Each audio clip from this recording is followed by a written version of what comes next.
welcome to the Runner's Toolkit, the thing that I keep banging on about. Well, I'm going to show you how to do all the tests within the Runner's Toolkit in this video, so you might want to pause for each exercise and have that PDF booklet that I've uploaded to the group at hand as well, okay?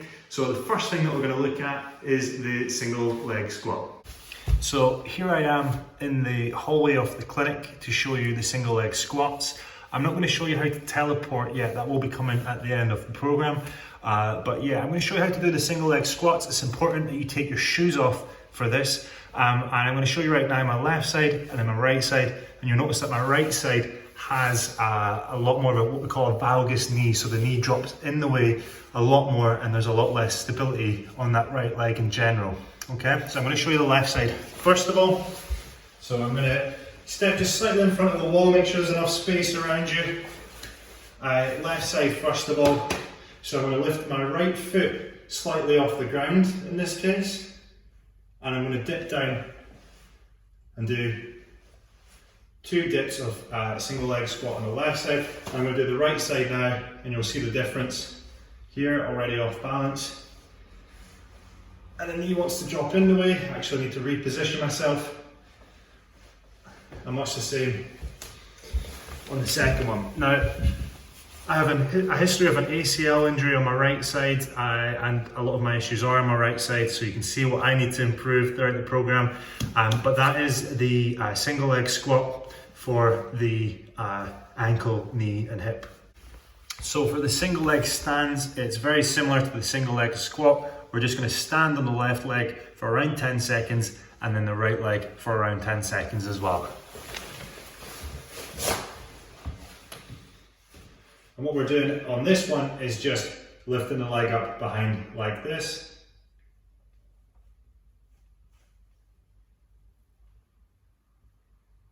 And then switching to the other side like this. And then the clock would start as soon as that other leg has lifted off the ground. And what you're looking for is any hesitation or rotation in the leg, any sort of foot movement like this, or failures. You're trying to do 10 seconds on each side. You're going to note down any flaws that you have within those 10 seconds, and you'll also have the video for each side to watch back later. So for the knee to wall assessment, we're going to pop a bit of tape on the floor, and we're going to do the knee to door in my case, but in your case you can use a wall. We just need the floor to meet the wall at a right angle, and then we can do the test. So what we're going to do is first of all, toe touching the door or the wall, and just get the knee to touch. You can drop your hips down, you can move around if you need to as well, but we're just going to keep moving back gently until we start to eventually either feel pain, we can't do it, or the heel starts to lift.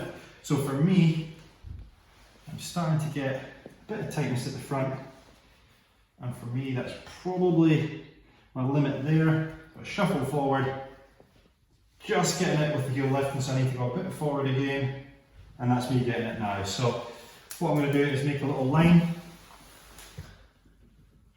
That's my right side, and I'll draw a little R to tell me that's my right side, and I'll just try the left side. I'm going to save time and just try the left from where the right was.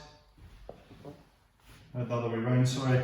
And I can get a little bit further with my left actually. Yep, so just started to come off there. So that's my left side. What I'm going to do is measure that now. So with a measuring tape, we're going to go from the door or the wall to the mark. So it's 13.5 for the right, and then it was 17 and 3 millimeters for my left side. Now that tells me that I've got a discrepancy between each side. Now everyone's shin size is different, so don't worry too much about if you're getting like a few centimeters, like 5 if you're a smaller person, whereas someone that's my height might be getting above 10. Look for discrepancies between right and left, or if you're feeling pain at the front of the foot here in the joint, that could indicate joint stiffness or connective tissue tightness. And if you're just feeling a stretch in the Achilles or calf, then that's quite normal. But again, we want to try and improve that as much as possible. This is a great indicator for ankle range of motion. Does this feel a little bit like it's just become me lying around in some weird positions? Maybe a little bit. But the next one is hip rotation. We're going to lie flat on the floor. For you, it'll be on the floor. For me, it's on a treatment table just because it's the easiest thing to film. But we'll lie flat, like so. And then what we're going to do is have our legs together, our arms by our side, and our feet together, whole legs together, is bend the knee up to a 90-degree angle, roughly. And then what we're going to do is let the legs drop out to the side. We are not letting them fall down the way again, and we're not letting them fall towards the back side. We are keeping them in that angle here, and we're just letting them fall out to the side. And then in the PDF document, I'm going to show you how to measure how far your hips are rotating with a line in the middle and then a line where the leg is to count the degrees of rotation in the hip. I'm going to show you this the other way around. Like so.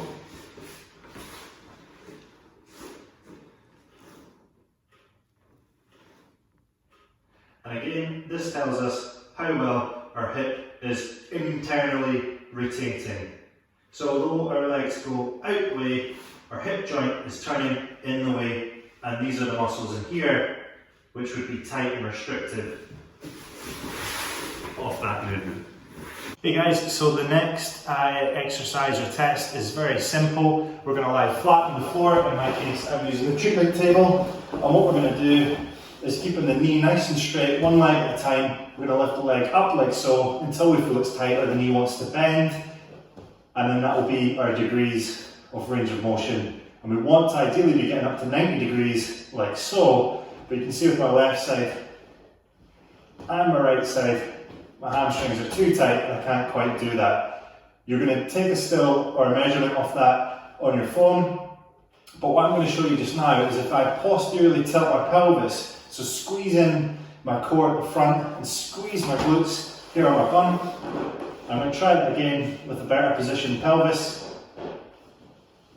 I'm able to get that a little bit further on both sides when I do that. Now don't do this in your test, don't cheat, but have a little try at that. And if you find that easier, that indicates that improving your pelvic position is going to improve your hamstring flexibility, which is incredibly important with people that do have continuous hamstring issues. It might suggest it's not just hamstring tension, but pelvic position that's predisposing you to your hamstring issues. So the Faber or Faber test, we're going to do in the same position as the hamstring stretch with the leg straight, but I'm just going to show you this in this position here because it's easier to explain. So when we're lying flat, we'll take one of the legs onto the other like so, and we'll try and push that down, and the knee should fall, or the leg should fall lower than the other side. So I'm going to spin around this way, I'm going to lie flat, and I'm going to rest that there, and you'll see that it's a little bit above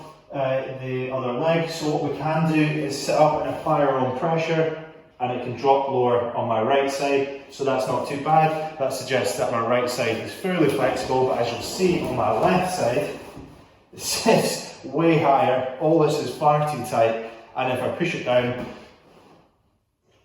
no, it's not happening, and I feel tightness in my adductor muscles, my hip flexors and my external rotators, which we'll learn more about in week 3 of the program. But for now, it's interesting to know that that's quite tight. We'll reassess it again in the future. So we're nearing the end of the runner's toolkit. What I want you to do now is tuck your t-shirt in very tightly into your shorts, so your body is sort of the contour that's quite visible. And what we're going to do is pop our hands on our shoulders and just relax in our normal position.